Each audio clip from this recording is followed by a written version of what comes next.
is Jason JROCK Houston, and you're listening to Chaotic Riffs Magazine. We can be found on the web at www.chaoticriffs.com. And our special guest tonight is legendary mountain drummer Corky Laing. And we're talking to Corky tonight about his legendary career as well as his new book, Letters to Sarah. How are you doing tonight, Corky? I'm doing wonderful. Thank you, Jason. Now I must tell you, Corky, I introduced you as a legendary because, of course, many people know you as a drummer of Mountain, and that's what you're known for. Interestingly enough, when I was doing some research on you for the interview tonight, I come to discover that while you are known as a drummer from Mountain, that you're not the original drummer, oddly enough. And you must have made such a huge presence in the band. It's kind of funny that you are, people don't really even talk about the original drummer. You're the guy that you immediately think of as, oh, that's the drummer from, Mountain. Yeah. Okay, let me just rewind on that one, Jason, okay? Uh-huh. When Leslie played Woodstock, he had a record out called Mountain. The name of the record was Mountain. Uh-oh. He didn't really have a band. Oh, okay. And what happened is they went under, they went under Leslie West for a couple of days. Oh, okay. I think Woodstock was their first day. What happened is they really didn't have what they would call a band. That Felix wanted to get a permanent drummer. They weren't happy with Norman Smart, who, by the way, is an excellent drummer, but he worked a lot in the country music area in Canada. I think he played with Ian and Sylvia. That's how Felix knew him, because Felix played bass. With Ian and Sylvia and Gordon Lightfoot. I'm not sure Gordon Lightfoot. The bottom line is they weren't happy. They had played a couple of days with Norman. Norman thought the band played too loud. Wow. So you don't tell Leslie West playing too loud. As it turned out, Felix was producing a band of mine called Energy, and I guess he came to hear me, and he thought I would be a good choice for a permanent drummer.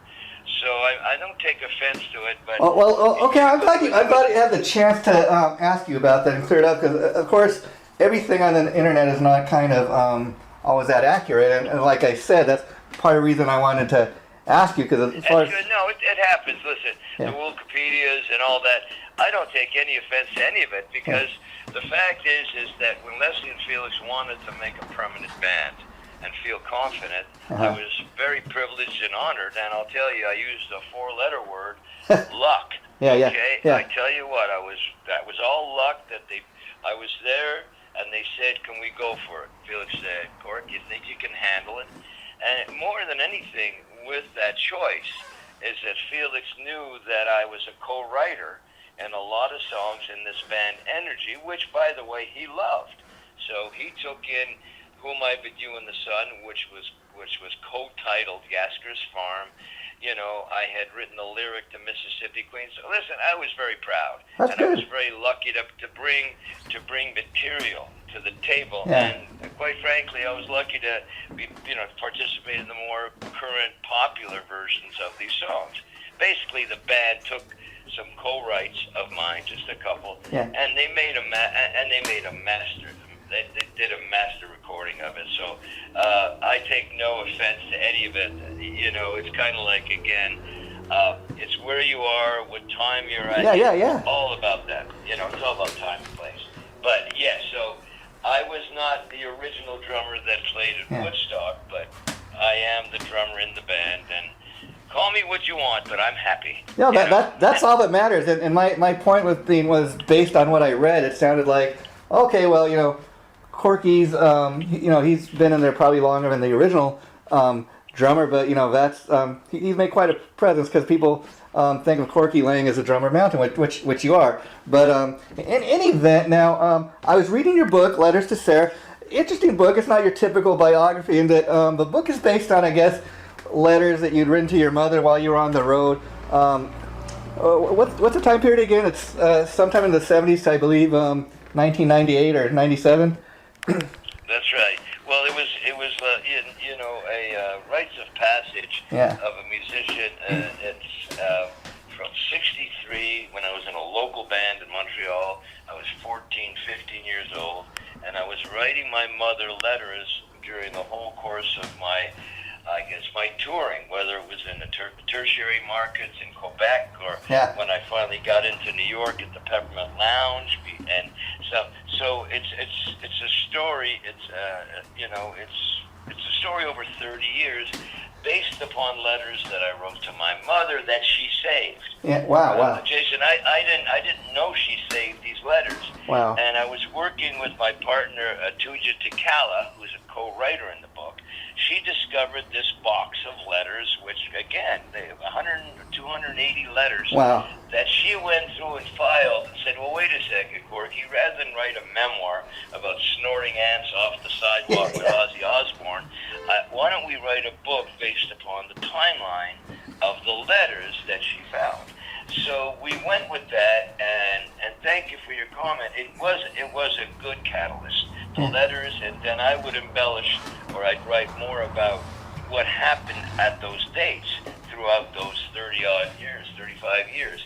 I would write, and listen, Jason, you're on the road. Yeah. As a musician, it's lonely.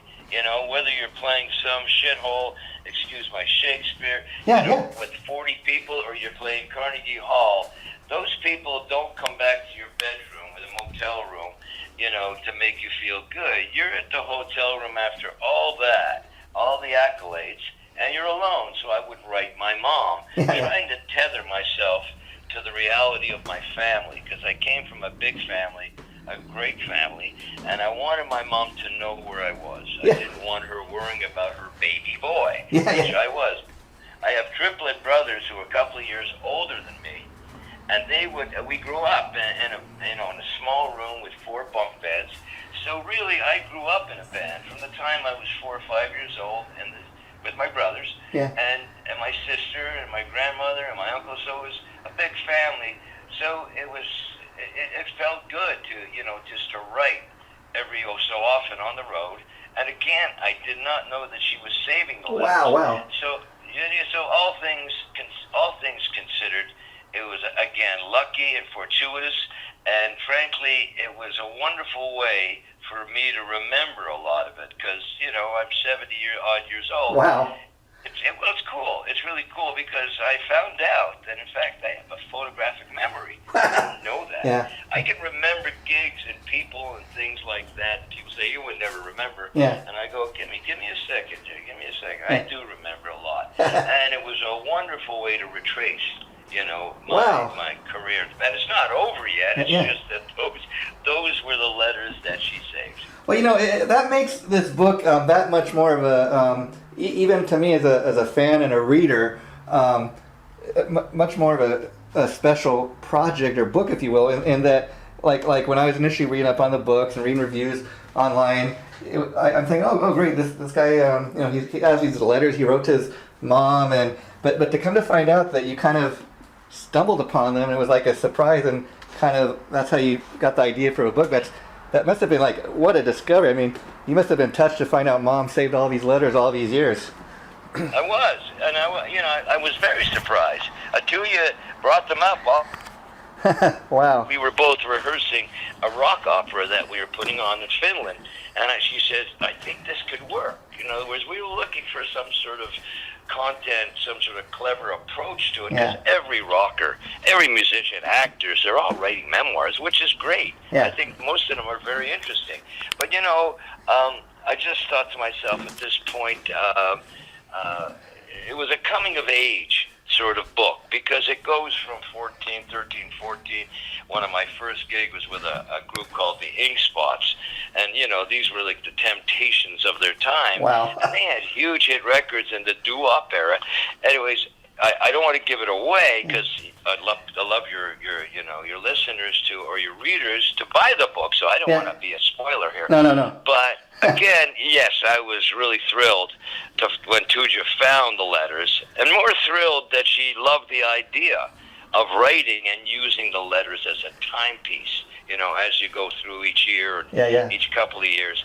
And there were some up times and down times, and that's what happens. Everybody goes through it. This happens to be my story of, I'm sure you have a lot of music listeners. Upcoming players. So, it's just, hey, check this out. It's not just like stepping in poo-poo and having... Yeah, and let me ask you, when you discovered the letters, like, what were the conditions of the letter? Because I'd imagine, like, somebody saving letters, for that many years. I'm sure that you found them on the original paper. What was that like? I mean, yeah. Well, again, it was, some of the letters are pretty intimate, because I was pretty lonely. And, later on in the 70s, I'd light up a Johnny stick. Who knows what I was going to write, right? 3 in the morning, 3 in the morning, and I'm saying, Mom, and there were some times when I didn't want to tell her. I just did because I wanted to keep her proud. But overall, over the years, I had to confess, Mom, listen, this is just not going right. But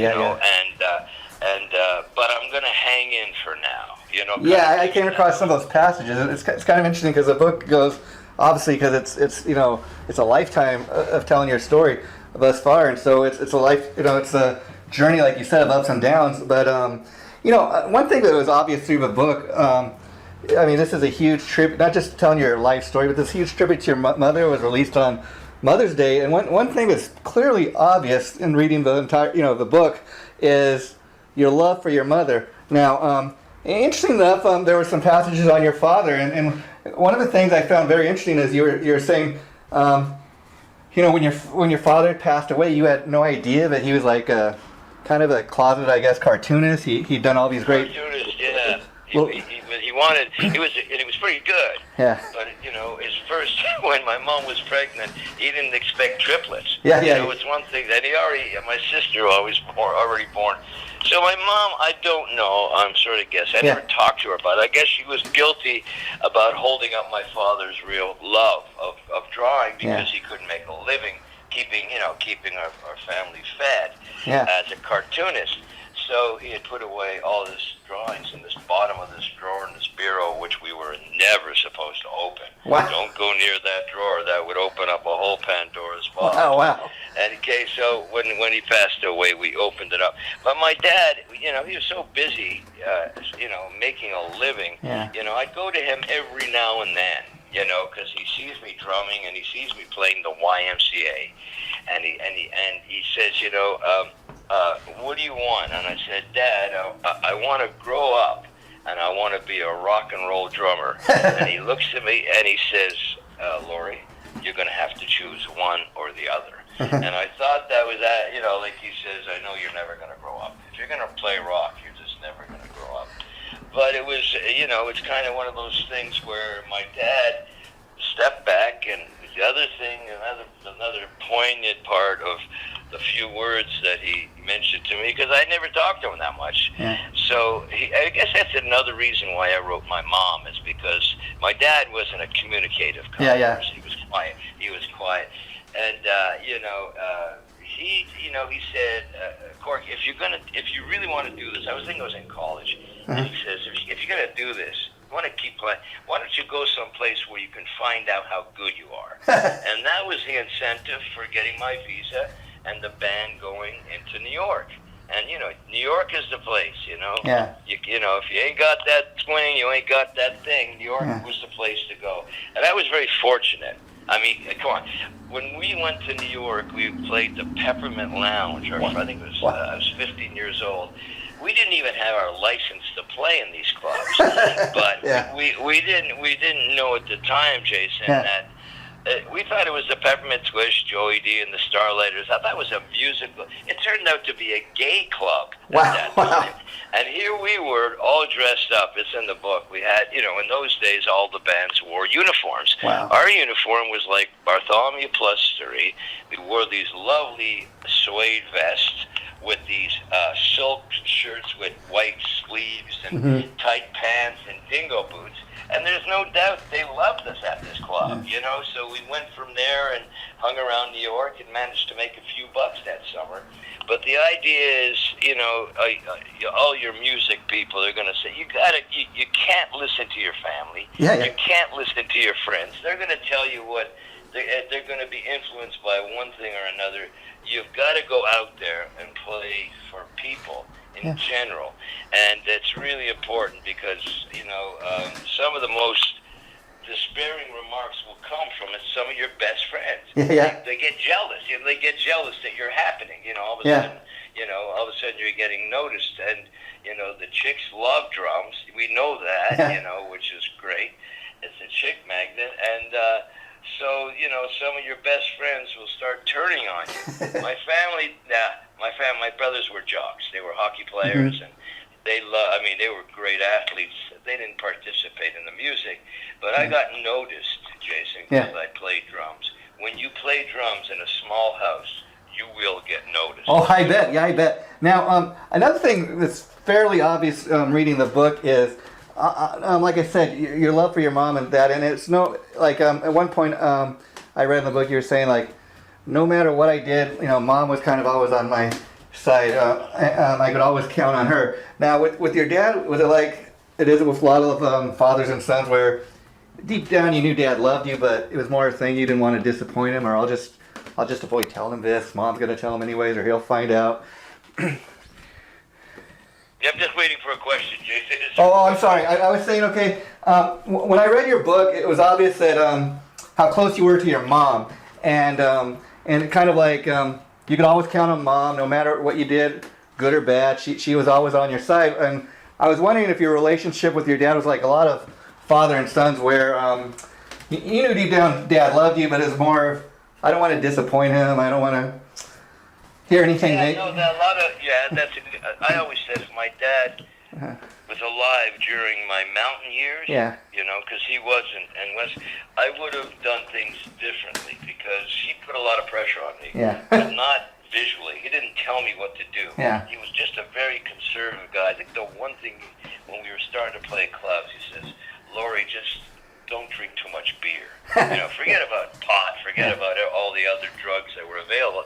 He worried about beer. Now, oddly enough, I never liked beer, so it wasn't a big problem. But I did fall in love with all the other medications. The point is that I got through it, and my dad would not have put up with that. You know, he wouldn't. You know, he didn't buy anything. He was very strict, but in a very simple way. He just didn't talk too much, but whatever he said was, you know, and he didn't scream or shout, very soft-spoken. I think I got one spanking when I broke into a neighbor's house. I didn't mean to. The door was open. I must have been 8 years old or something, and he did spank me. He took the strap off, you know, pulled down my pants, and he said, Laurie, this is going to hurt me more than it's going to hurt you.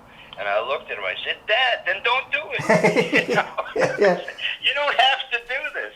Anyways, he didn't buy that one. But the point is that it was the day of the spanking, and but it's not bad. It was just, hey, you know, I was in somebody else's house. I was trespassing. So that was it. But the main thrust of the book is my mom, because again, she was alive during what I would consider my more successful years. So she appreciated the fact that I was in the trenches. Those were my 5,000 hours. You know, with the band energy. I mean, we were on the road. We were doing 6 40-minute sets. You know, for 7 weeks, 8 weeks at a time. So we had our chops together. Thank God. And we played a lot of songs, a lot of everything. You know, from MacArthur Park to like "Give Me Some Lovin'." We played all the covers, you know, that were going on at the time. And let me ask you, if Dad had lived to see your success, do you think his attitude would have changed any? Say that one more time. Like if Dad would have lived to see your success, do you think his attitude would have changed and would have been maybe turned around to something like, oh wow, son, you really you know, you accomplished your dream, you know, or you know, good for you. No, I don't think so. I don't think he would have. He would have changed. He would have shut it down. You know, he would have just. You know, he would have, and I would listen to him. You know, again, I gave you a couple of, stories, advices that he gave me. I listened. And keep in mind one thing, Jason, as we're talking, is to be a teenager in the 50s was to be a nobody. To be a teenager in the 60s was to be an everybody. And that's luck. And at the time, of course, the musicians were just starting to happen. In the 50s, early 60s, the astronauts. You wanted to be an astronaut. In the 60s, everybody wanted to play music. And of course, I started when it was pop music. That was the sound that you heard when you put milk in a Rice Krispies. That was pop. And you know, when Mountain was just starting out, I mean, if you, like you said, you've almost been doing it now 50 years, 50-year plus career, and that was a time when all the great bands were just starting out. I mean, what a time to be coming up, in the, music industry. That's right. That's exactly right. And again, that four-letter word. Yeah. You just have to be, and the idea is you could have to deliver. Yeah. You couldn't just show up. Yeah, yeah. You had to have some substantial backup. And again, when you put all that time, I mean, the local band I was in played all the time. Yeah. We played the weekends, we played Italian weddings, we played the YMCA, we played bar mitzvahs, sweet 16s, clubs, anything at that time. There weren't a lot of clubs, and most of the clubs were folk clubs, folk and blues clubs, at least around Montreal. And that's where I grew up in Canada, and in Montreal. So I did manage to get across the border and get the visas, and that's when, of course, I ran into Leslie West and I ran into Felix because I did cross the border. Wow! So, and just think a little bit of recommendation I give all the time if I'm asked is get out there. Yeah, just think of Just think if that one event hadn't taken place. You would never have met those guys. Never would have joined up with Mountain. I mean, just that one little thing. It's amazing. That's right. Yeah. That's exactly right. It was one of those things where I knew I had to get out of Canada. Yeah. It sounds like a big deal, but you'd speak to Neil Young and Joni Mitchell, all the artists of that time that got out of Canada, went to L.A., whatever. Yeah. It was just you had to do that to serve your music. Yeah. Because your inventory in those days was in your heart. You just had to feel it, and you get out there. And if you put the soul aggressiveness into playing and working and running around, it'll show up in your pocketbook. Because, listen, America has always been the rock capital of the world. Oh, yeah, yeah. What happens. Yeah, no doubt. But a lot of Canadians were afraid. Now, let me ask you, that stayed up there, they didn't want to know about crossing the border, anyways, carry on, Jason. I was going to say, being from Canada, I was curious, probably the two biggest bands to break out of Canada, rock bands, would be like Rush and Triumph. Were you ever a big fan of either of those bands? Yeah, we went on Rush opened for us quite a few times. Oh, okay. On the road, way back in the late, what was it? It was I guess the 70s, late 70s. And Triumph, we were on a couple of tours with them all over. We opened up for them. We were special guests. Yeah. Great, there's some great musicians, but then, the guys in Triumph opened up a recording studio in Mississauga. They're great guys, and I don't know exactly what they're doing right now. That's kind of funny. Triumph, they had huge success like in the 70s and 80s, and they from time to time will do a tour, put out a greatest hits collection, but they're not as active as they once were. It's kind of sad they just kind of disappeared, but they had many great hits. And there was another band out of Canada, I believe, called Moxie, and the lead singer was killed in a motorcycle accident. They were another great band from Canada, but they never really had the kind of breakout success like Rush or Triumph. No, Rush knew that they had to get out and play. Well, they built it up in Canada and they recorded in Canada, but they knew they had to get out. Oh, Neil Peart, he wasn't even the original drummer in that band, but he made himself known. He made himself known, and those guys are great. They're really great players, and they stuck to it. I remember because we were on the road with them. We played 2 or 3 shows, and they would open for us. And it's odd, but personally speaking, I got irritated by his voice. It's too high for. Well, because I was into Taj Mahal, Otis Redding. I was into the rustic kind of Tom Waits voice. And there's this guy way up there, way up. Well, it's nothing. And of course, nothing against Geddy Lee, because I was totally wrong about that because everybody loved his voice. Well, nothing against Geddy Lee because he's great at what he does. He plays the bass. He's a lead singer. He plays the keyboards. He can do it all. But there have been people who have actually compared his singing voice to Mickey Mouse, and I don't think that's meant as a compliment. But so you're not the only one that kind of have that thought. But getting back to your mother now. Obviously, I would think when success came your way, Mom was probably your number one fan. Yeah, actually, a funny thing happened, and this is a true story. When we played the Fillmore, Mountain was just starting to break in '69, '70, and we were pretty well known in New York, and we were playing the Fillmore for Bill Graham, and at the time, Jimi Hendrix, we knew through the grapevine, was a big fan of Leslie's. Wow. And what happened, he showed up at the Fillmore one night, and Bob Dylan, in the tiers, you know, and when you have the theaters, you have those tiers, those balconies. Yeah, yeah. So my mother had special tickets. I got her ticket right up there in the balcony overlooking the stage.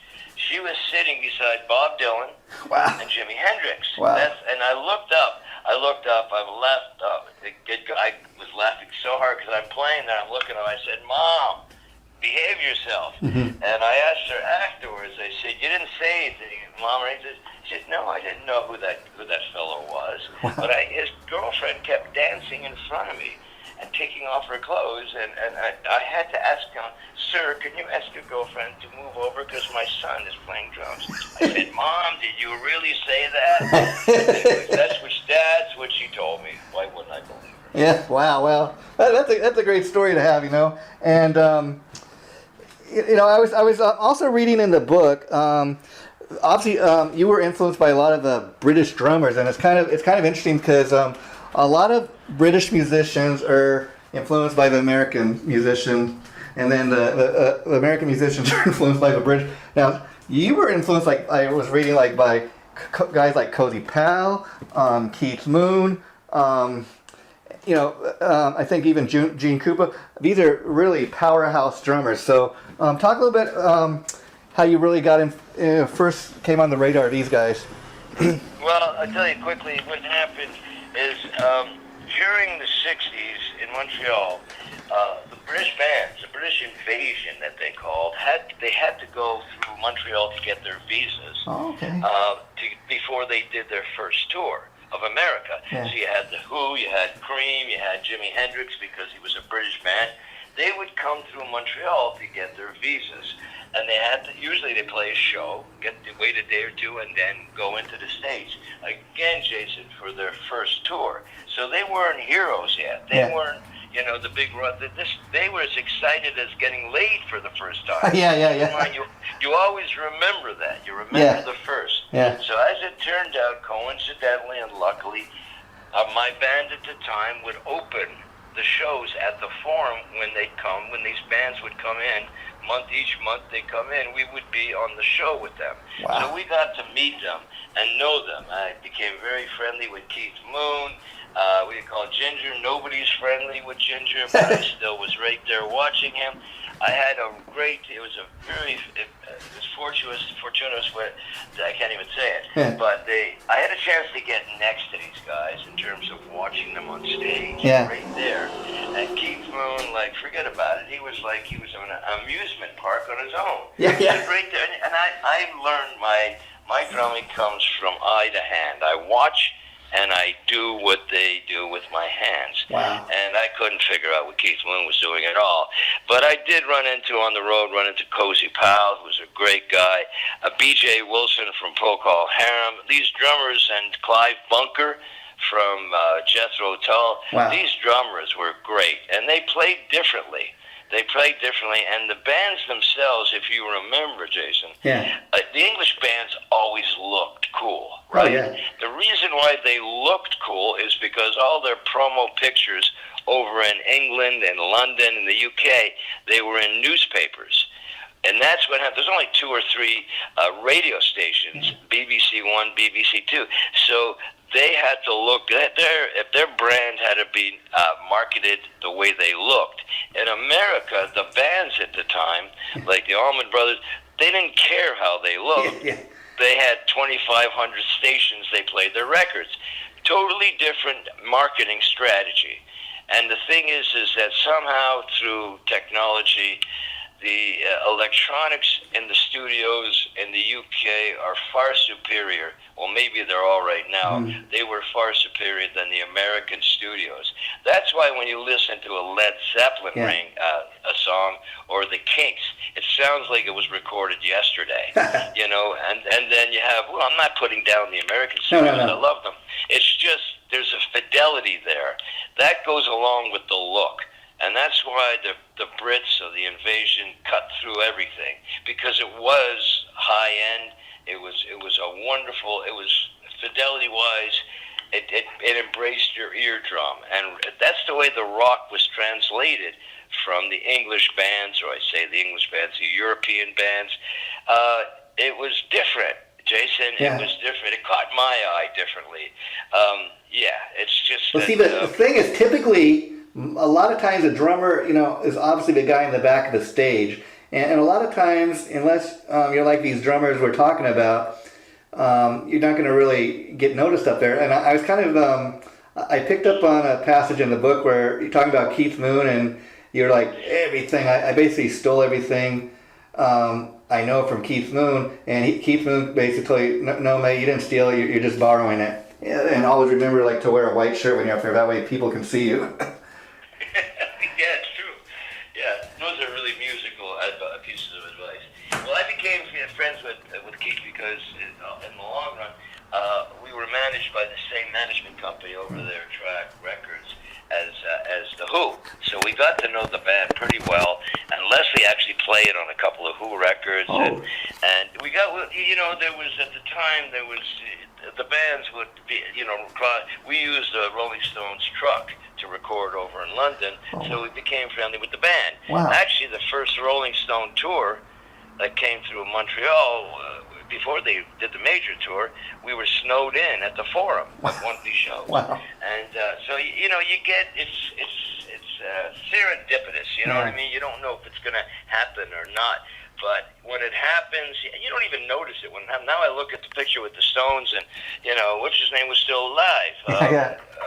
Yeah. I mean, can you imagine, Corky, if you had digital photography and the internet back in the day when Mountain was coming up? Yeah, it would have been a lot more PR, definitely. No question, By the way, talk to me about the site that you have. Okay, well, it's something we've been doing for 10 years, and basically we started out as a print, doing print interviews, emailing people questions and posting those interviews along with pictures, and it's kind of turned into a YouTube thing, and I enjoyed it a lot more. It's basically where we'll post audio with some pictures, maybe off your Facebook page or something, and I'll have some pictures, maybe like the book cover and stuff, and it's pretty fun to sit back and listen to and see. I'll be real honest with you, when I've been doing this for maybe interviewing bands for maybe about 13, 14 years now, and I'll tell you, the interesting thing is I do it because I'm a music fan first, as you can probably tell. I really support people like you who do what you do, and the thing of it is, when I got started out, I would sit here like a lot of people, and I'd have I'm gonna have my list of questions here, and what I found is it when you listen back, it'd be almost kind of robotic, where I do kind of more freeform like this now. It sounds like I'm talking to an old friend or somebody I've known for a long time, or somebody where I'm well aware of what you've done, and it's fun to listen back, and people enjoy listening to them. So basically, it's a YouTube site, and then we got another site where people can go and we'll advertise the interviews and maybe post like music news and that. Yeah, it's cool. It's very, very cool. Yeah, I get it. I do. I get it. It's kind of some sort of a podcast-esque. Yeah, that's basically what it is. It's kind of a free-form podcast, and And we you're out of Los Angeles? Yeah, Long Beach, California, to be specific. But yeah, and okay, cool. And it's just something fun I enjoy doing.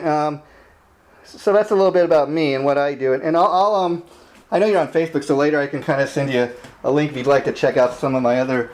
Yeah, please do that. Yeah, Facebook would be great. My manager, Tuya, keeps me posted on that. And see, the cool thing about what I do is it is so freeform that typically I'm a guy that's like into classic rock, hard rock, and metal. So we got a little bit of everything on there for everybody, So getting back to you, Corky, I really haven't, as you can tell, I really enjoyed talking. Now, Corky Laing, I was curious, was that a stage name? Is that a nickname somebody gave you, Corky? Because obviously your real name, as you were saying, is Lawrence. Yeah, you want to hear this? Yeah. I can tell you. Okay, I told you I have triplett brothers, right? Uh-huh. They were born 2 years before me. Oh, wow. So when I was born, they couldn't pronounce my name Lawrence because they're 2 years old. I don't know, but so they tried to pronounce my middle name, which was Gordon. Wow. Gordon and Lawrence Gordon Laing. So they couldn't pronounce that either. So they ended up calling me Gork. Okay, and they still call me Gork instead of Cork. Oh wow! And then of course, since I'm not really a fat guy, blah, blah, blah, blah, they call me. It sort of in the school thing became Corky, which sort of sounds like a pilot, but I don't mind it. It's a little bit nickname-ish, but that's the way I am. But you know, it's a cool nickname in the sense that like you can honestly say nobody else probably has that name, if you know what I mean. So.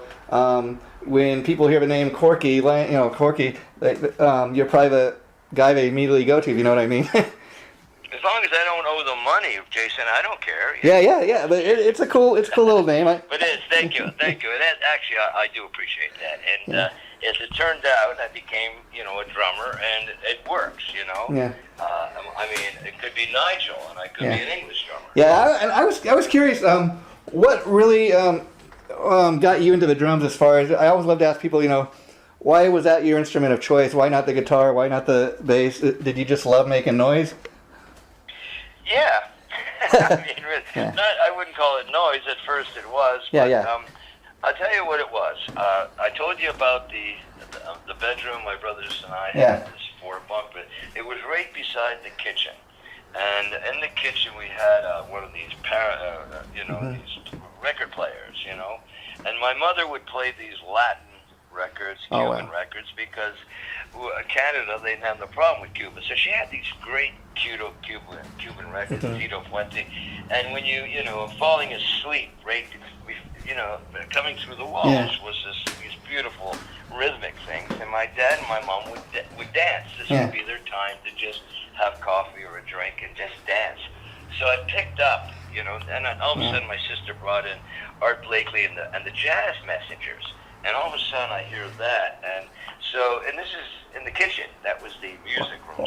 Wow. But I just fell in love with the sound of these rhythms, and then I ended up.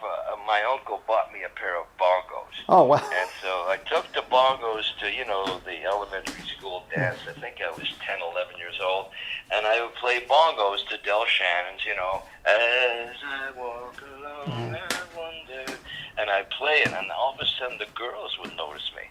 Wow. Jason, bongos are a chick magnet. Put those babies between my legs, and I was beating on my bongos. Well, there you go.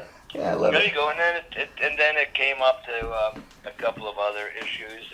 I was in the high school band. I played percussion. Oh wow! Yeah, it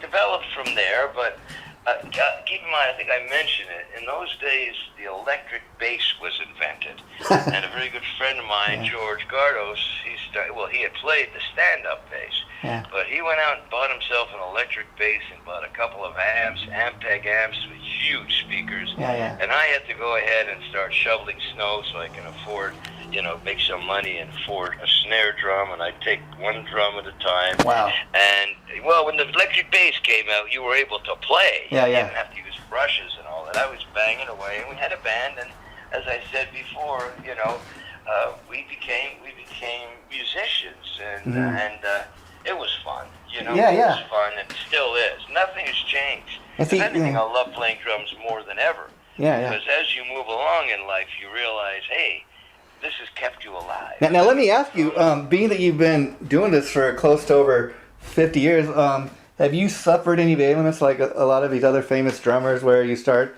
to suffer from carpal tunnel from all these years of playing, or how have you avoided that? That's a good question, Jason. That's an excellent question, and I'm really happy to say no. Good for you. I don't have a drummer's back. I don't know why. I do a little exercising, but I don't want. But my hands, I ran into Carmine at PC, and he's talking about his tendonitis and oh wow, I don't understand why, Jason. I'm just Carmine, he's another drummer, but I just love him. He's just so physical at what he does. I love anything and everything he's done throughout his career. He's just he's one of those guys like you talking about in your book, just such a physical player. And I had the opportunity to interview him once, and he was telling me, he says, my approach to the drums has always been kind of to make the drums the center stage. And he was telling me he was the one that initially came up with the kind of drumathon they used to do every year at Tower Records. And it's kind of interesting to just think that a guy could come up with an idea, to make the drum like the drummer the main guy in the band, and it's like if anybody can do it, Carmine Appice. I mean, just look at what project he has with his brother Vinny, the Drum Wars. Yeah. That's cool. Vinny's great. I know the guys living around the corner here in Long Island, so I know those guys. Wow. And they're great. Carmine, I remember seeing him on Ed Sullivan's show. Yeah, that's how far his career goes back. Keep me hanging on. And I remember thinking to myself, I was talking to my bass player. I said, that song is so slow, and Carmine's playing so slow. He's going to get a parking ticket. Yeah. It was like to play that slow and that big. It was very cool. But I mean, he's close to 70 years old, and he's still playing just as powerful as ever. And that's why I could kind of understand why a guy like that is suffering all these ailments. But you got to love him and respect him because he's still doing it in spite of it. Yeah. No, we love Carmen. And if you don't believe how good he is, just ask him. Oh, yeah. No, I'm kidding. No, we joke about a lot of that stuff. Because what happened is when I came to Long Island from Montreal, all these drummers like, Dino Gianelli, Sandy Gennaro, Bobby Rondinelli, Carmine Appice, all these guys, they had these Italian names. I said to Carmine, Carmine, how do I join in? To be an Italian drummer in Long Island. He says, you got to change your name to Corky Laing. Oh, wow. And I said, let me think about that, Carmine. I'm not sure about that. But we joked about all that. No, there's some great drummers out here in Long Island, Yeah. Because there's a lot of venues. There's a lot of venues for square mile here. There's really... Long Island has a lot of places to play. And, it's very cool. Getting back carry on, Jason. Getting back to Carmine and Vinny for a minute, that's a hysterical thing about those guys. If you ever see them doing an interview together or anything, that's kind of a joke. Their name, like Carmine, I think, says, "Oh no, it's Appice," and his brother's Vinny's like, "No, it's Appice." They don't even know themselves. They say it differently. And I've called them every different one. I know what you mean. Yeah. Well, Vinny's a little bit more humble than Carmine, but Carmine's been through a lot. Yeah. And a lot of drummers, I'm sorry to say, they have some, some, I guess you call them, some injuries, and over the years, I don't know why I don't, but I'm happy. I'm glad too because you can still do what you do. Let's just knock wood on that one, Jason. Yeah. And now, also getting back to the book, I was reading in the book, it was kind of interesting that you're saying that you and the bass player from Mountain, Felix, you were always kind of close to him because, like you, he was also very close with his mother. Yeah, Felix's mother, he was. I didn't think about that when I was doing the book, and when Tuya and I talked about calling it Letters to Sarah, which is my mother, and Felix's album was called Something Mom, I'm All Right Mom. Yeah. I can't remember it, but Jason, you watch some football or hockey, especially football. When the guy scores a touchdown, he comes running back to the bench. And he looks at the camera and he says, "We're number one, Mom." We're number one, Dad. So what I'm saying is a lot of guys love their mom. Oh, yeah. And Nothing that's wrong. it, So it's not different. The only thing in this case is that I was writing longhand letters. I wasn't emailing or texting stuff. So I literally had to sit down and write them. But more important to that is I sat down when Tuya brought the letters out. Because some of them were long letters. She didn't print the whole thing out. She would, it would come out that you have to look at the topic and the vibe of the letters. It took a lot of work on her part to sort that out. I lived the events. But she wrote it down. And I'd imagine. I look at it like this way. I made it up. She wrote it down.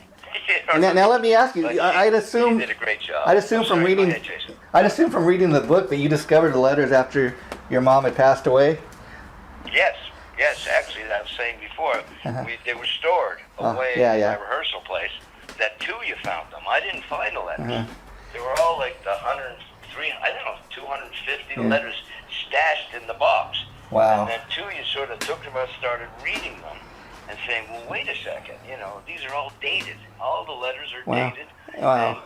And so she filed them, I guess. Just think that in writing those letters, a lot of people would not even take the time to to date it, just Dear Mom or whatever. So the fact that you took the time to date it, I don't know, maybe you always had a book in you, Corky, but you know. I don't. I gotta say, that's very nice. I don't think so. No, but I'm saying I never consider myself a book writer, but I did read a lot of books. But how cool, so when you discover these letters, I must imagine, besides giving to your co-writer look over, you must have looked over a couple of them, and I can imagine, especially that Mom had since passed away, I could just imagine a truckload of emotions you're going through reading these, and probably a lot of it is, oh boy, I lived through this, or wow, I totally forgot about this, wow, can't believe she saved these. That's exactly right, Jason.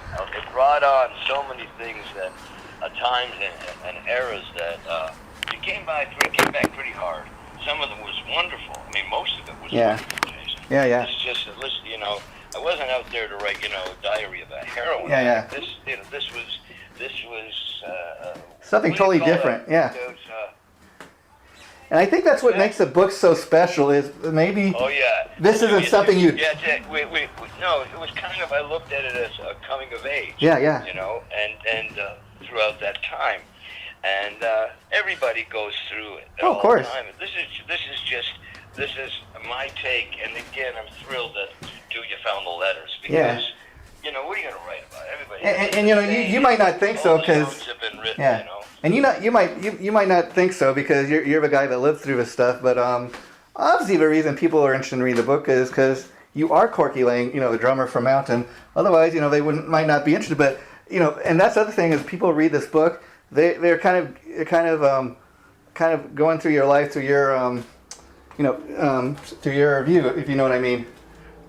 Yeah, well, I have to say that even writing songs as a writer, I like to write stories in the songs. I mean, I've always been that way because I love the stories, biographies by other people, and there's a story. Everybody's got a story. Yeah. And the thing is that if you can translate it, I mean, most of the time into a song, then it carries a little bit longer. Yeah. I don't know how to describe it, but it's And talking to you, this idea just popped into my head.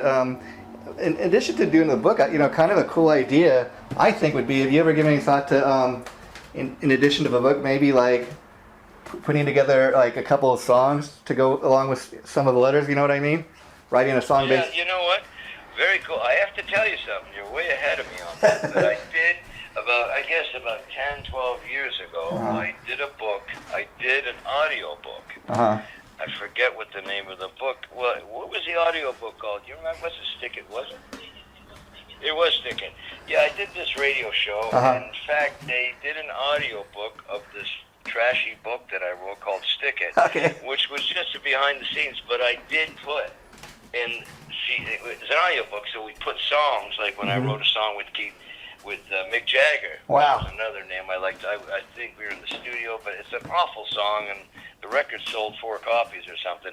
But the idea is I put the song in there as a reality. So you're right.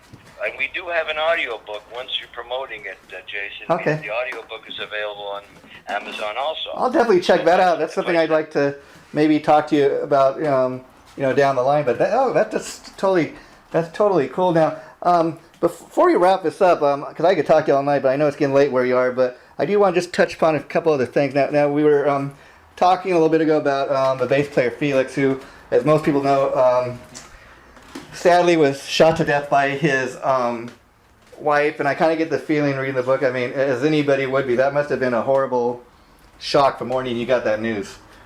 That was awful. But I think I also mentioned in the book, he did carry weapons. He was always armed. He was paranoid. So, when you have weapons around, something's bound to give. Yeah. And there was weapons around, and I will definitely say you made that point, which is kind of the next point I was going to make, because I found it interesting in that portion of the book. You also not only talk about how him and his wife were always carrying weapons, and you kind of thought, something's bound to happen, but that's so much to the point that he was known for carrying weapons that whenever him and his wife would come and visit you and your wife, that your wife would always kind of tell him, hey, we got to check that, disarm them. Disarm them. Yeah, he disarmed them. Yeah, and the thing was, in that time, when he was shot, and do you remember when this Brady was shot? Reagan. Reagan, yes. Yeah. Well, they had they started gun lobby, Yeah. which they had to go against the NRA. Anyways, I participated with that, and Wow. I dedicated all the royalties, not knowing how much Yeah. exactly, from a record to that lobby. Wow. And they were fighting the NRA, which was the giant, and Yeah. a lot of people were involved in that. Pearl Jam were, Wow. I was very proud to take the royalties from Secret Sessions, which was on King Biscuit, Okay. Flower Hour. Wow. And I put all the royalties. So Sarah Brady called me directly and was thanking me. She says, a lot of musicians are anti-gun, but you're the first person that actually took the royalties from a record and dedicated it to Felix and that particular tragedy. Oddly enough, on the side, which is off the record, Yeah. I called Felix's uncle, who's great, Anthony. I said, Anthony, I hope you know this, that, I'm taking the royalties from this record that Felix played on, that we did, and I donated the money to the gun lobby, the gun safety lobby, and he started screaming at me because he said, no, it has nothing to do with the gun. Wow. He said Gail was going to kill him no matter what Wow. she had. Wow. And I said, I went, whoa, the road to hell is paved with good intentions. And, Yeah, there you go. In any case, it was a very bad situation, and I tried to, and anyway, play it down a bit in the book because, I think you made the obvious point, which is, you kind of made the point that had the wife and him not had any guns in the house, your friend and former bandmate would still be alive, and if you think about just that 1 second that changed everything, that's exactly right. Yeah. Yeah, very, very, very sad. So, let me ask you, at that point in time, Mountain had kind of, you guys weren't like in your heyday anymore. So when Felix was shot in that, did you ever think Mountain would reform? Because eventually you guys reformed with Richie Scarlett, which, not taking anything away from Felix, but he's a great musician in his own right. Yeah, it is all right. Yeah, well, Richie's not a bass player. No, but he's originally a guitar player, but actually, just to update you, right now Richie is playing in my band. Oh, Richie okay. Scarlett is the guitar player in my band. I always knew he played great guitar, and we're doing this summer tour, doing the Legends of Woodstock, and then we're going to Europe to do for 4 to 6 weeks overseas. Yeah. So Richie is the guitar player. Oh yeah, and he's a great singer too. And on bass, if I may say so, we have a guy named Mark Michael, Okay. who works with Alan Parsons. Yeah. He writes for Alan Parsons. Okay. He's a brilliant musician. So I'm going out with this trio, and it's again, you mentioned Richie. I'm glad you did. Yeah. Because he's a brilliant musician. But no, listen. Again, I was really lucky. I played, as a bass player, Yeah. I had, Jack Bruce, Felix Pappalardi, and of course I did some great playing with. It was Noel Redding from the Hendrix experience. Wow. Again, it's lucky. I'm very lucky to have played. Yeah, and let me ask you, because before you wrap this up, that's one thing I definitely want to touch base on is Falling Mountain. You and Leslie, of course, you did have a band with Jack Bruce, which was Wes, Bruce, and Laing, and for one reason or another, the band didn't really work out. But I got some of those albums. I got to tell you, Corky, anybody who's into classic rock, they're worth checking out. They're great albums by a great band that kind of never really got the opportunity they should have to break out in a huge way. But I think there was huge potential for that band to, go the extra mile. Well, you couldn't be more right about that band. It was slated to be the Led Zeppelin of its time. I hated the idea they used the name supergroup. Yeah. And at the time there was a lot of greed, and we had Robert Stigwood, who was basically Jack and Cream's manager, getting in there for Jack, and then we had our managers, and they were fighting right from the start. Wow. Jack, myself, and Leslie would jam. We have a great time playing.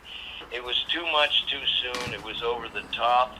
It was too bad. It was too bad because when I think about that, that had a great future. We never really sat and worked out the songs the way I wanted to. So a lot of it was playing and then editing, the jamming. I hate to say jamming, but the playing and then writing a song. Almost like editing a song. And I was sort of in charge of the lyrics. It was very fast, and actually we made 3 records. It wasn't just an overnight. No, that's. I believe I have all 3 records actually. And they're all great albums in their own right, and it's. But I was reading in the book where also you were mentioning that Jack Bruce at the time that he. I don't quite get this, but I guess he had to register as that he was a drug addict or something, and so partly because of that you guys weren't able to tour. Or you and Leslie had to go and do some of the shows without him because of the contractual obligations and stuff. So what was that like? Kind of you and Leslie. It was awful. Yeah. Jason, don't finish the interview with that. No. Fucking awful. But we had to salvage a West Bruce and Laing tour in America. They had like 2 dozen dates in the major markets, big gigs. We had to salvage it and replace Jack Bruce. I don't know how many musicians we tried to get up there. It was awful. It was desperate, and I'm sorry to say. No, but I will say this, Corky. My point is not to dwell on the negative. My point here is to make people aware, if they're not aware of this band West Bruce and Laing. I got these CDs on Amazon. I'm sure other people can do too, but it's a great band that had huge potential like that. I think people should, if you're into classic rock, these are CDs worth checking out. That's nice. Yeah. I mean, that's very cool. I appreciate that because I'm very proud of some of the West Bruce and Laing songs, even though we didn't get a chance to really finish them the way we wanted to over the years. I mean, it went from, I'd say, 72 to 75. It was 3 years. And we came out, we did live records, and we had a great time. I mean, playing with Jack was heavenly. Les was out of his mind. It was terrific. And I had the greatest time because those 2 guys have enough time and rhythm in their soul. They don't need a drummer. I was just back there at the best seat in the house. Looking at the crowd, watching Jack and Leslie play, and doing the backbeats, and I didn't have to do much because they had all the time in the world. You're just kind of laying down the foundation, so to speak. But let's end on this because I think we're gonna have to do a part 2 to this eventually down the line because there's just so much to talk about. But just to kind of make this go full circle, I want to end on this. Is obviously can't do a Corky Laing interview without touching briefly on the fact that you have had quite the solo career since then, and you're currently putting out solo music. So let's talk a little bit about that. And what was it like from going to being the drummer of Mountain and this other band, West Bruce and Laing, to actually being the solo guy, the guy in the front of the guy that's singing and doing everything? I'll tell you what. Good question to end it. I'll tell you what happens is I started to respect the fact that there's lead singers. I mean, I'm a drummer. I'm in the back. Nobody even knew that I was Canadian. They all thought I was English because I wore all this English outfit. But the point is that it's a long way, Jason, from the drum set. It seems like it's 15, 20 feet. It's not. It's 15, 20,000 miles to be a drummer, to be a lead singer, or the lead guy in the band. So I found that out because I did get a solo album, which I didn't really care about. So I had to put a band together, and I played out front, and I came to a new respect for a lead singer. At the time when I was writing my first album on my own, a lot of the material was material that I didn't use with Jack Bruce or Leslie West, and I brought it forward. And John, what's his name? John, come on. John's trying to think of the guy's name again. The producer for the Allman Brothers produced a record. Okay. John Sandlin, I'm sorry. I drew a brain fart there. John Sandlin was going to produce me at Capricorn Studios in Georgia. And at the time, I really didn't want to be a solo artist. I wanted to write songs. And, I had it on the road. I mean, I'd done 8 solid years on the road around the world. But I did it because I said, okay. And Mick Jones from Foreigner, who I've been living with after we did the Leslie West band, we played, and he heard the material. And he said, Corky, you know what? He says, the material's very strong. You should get a singer. And I said, yeah. I mean, I know I can interpret a song, but I never considered myself a singer. And he said, you've got to get a singer. It's really important. It'll make the record. I tried a few singers. It didn't happen. John Sandlin says, your voice has got an organic thing. Let's go with you, Corky. Why don't you sing the songs? Well, I did, and the record did sell about 40 copies, Canadian. But Mick Jones went on and found Lou. It took him a year and a half for Foreigner when he started his band, and he made the right decision. You got to find a great lead singer, and I found that out. And and it's a lesson I've learned, and not that I was way off course because I love to sing, but it's a long way from the drum throne to the front of the stage. Well, I will tell you this though, as a music fan, I mean, there's not too many drummers that can do it all, but there are take guys like Don Henley from the Eagles, take Roger Taylor from Queen, I mean even Peter Criss from Kiss. So there's a handful of guys that can do it, but if you're able to do it, more power to you. Yeah, well, I did it. I agree with you. Those guys are great, and even now, Phil Collins, they get off the kit and they go up front. Yeah. But Don Henley's voice is like the all-American voice. Yeah, yeah. And I'm just saying, listen, I still sing, and I actually went for vocal lessons and the whole deal, and I still love singing. I won't give it up. I'm just saying the material has to fit the voice. That's what happens. And you look for the right material, and you get it, and you go to heaven with it. Yeah. It's a wonderful thing. So when you do your solo gigs now, do you have you have another singer now up in front? Yeah. I got Mark Michael's an amazing singer, and before that we had a guitar player, Chris Shutters. You could check him out. He's a brilliant singer. Yes, he's got his own band. I mean, a lot of guys are doing. Of course, yeah.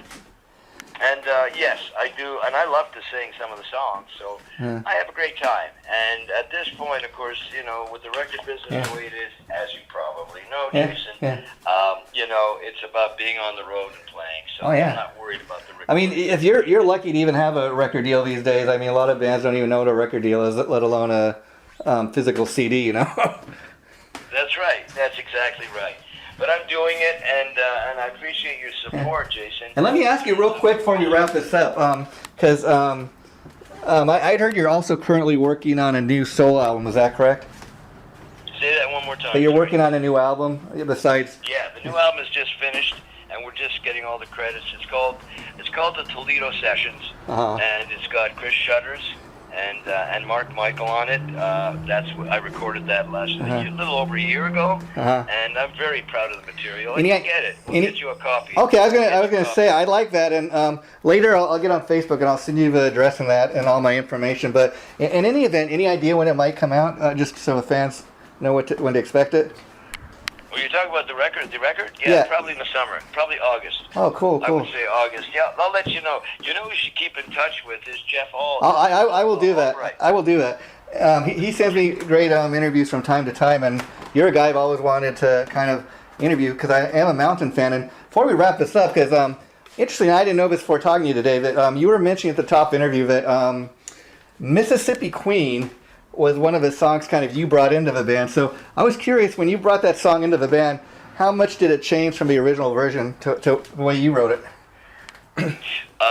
Well, the lyrics were exactly the same, but instead of the drums just doing drums like a rap record, Leslie came in with some brilliant licks. Yeah. So I give Leslie the credit for doing the music on that, but the song lyric was exactly the same. Yeah, and you want to end this interview on a positive note. This is how we're going to end it. I'll tell you, because it's got it.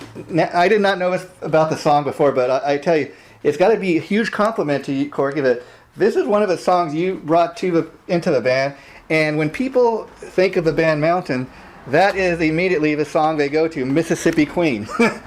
I mean, what a huge compliment to your talent as it is a compliment. I'm very fortunate, Jason. It's nice of you to mention that. Yeah. And yes, it's all timing, and it worked out really good. I'm still working it out, like you are, just taking one day at a time.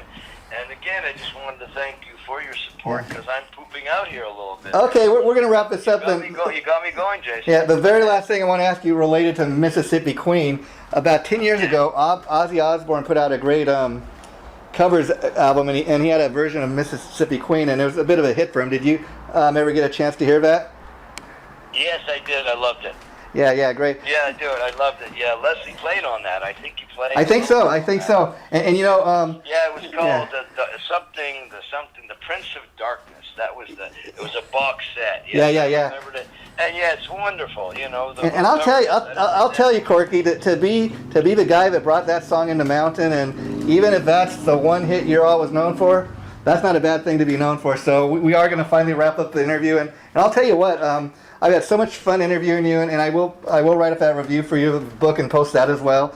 But definitely when the new album comes out, I want to do a follow-up interview on that, because I just really enjoyed talking to you. So let's keep in touch, okay? And I'll let you know when the interview gets posted. No problem. You've got the Facebook is where to go, and you're in touch with Jeff, who's a good friend, and he's helping out, and I appreciate him putting him in touch with you. Okay. This is good, putting me in. And you take care of yourself. Okay, you too, and get some rest, because I know it's late in New York where you are. Okay, bye-bye. Yes, I'm off to do a gig there. We have some gigs this summer. If you go to CorkyLaingWorks.com, that's the site, I believe, that has all the information for people who would like to know more about it. But that would be it. And so, again, thank you so much. Good luck to you, and we'll speak to you soon, I hope. Okay, much success with the book, because I think people really enjoy checking it out. It's really quite a read. Take care, my friend. Bye-bye. Okay, you too.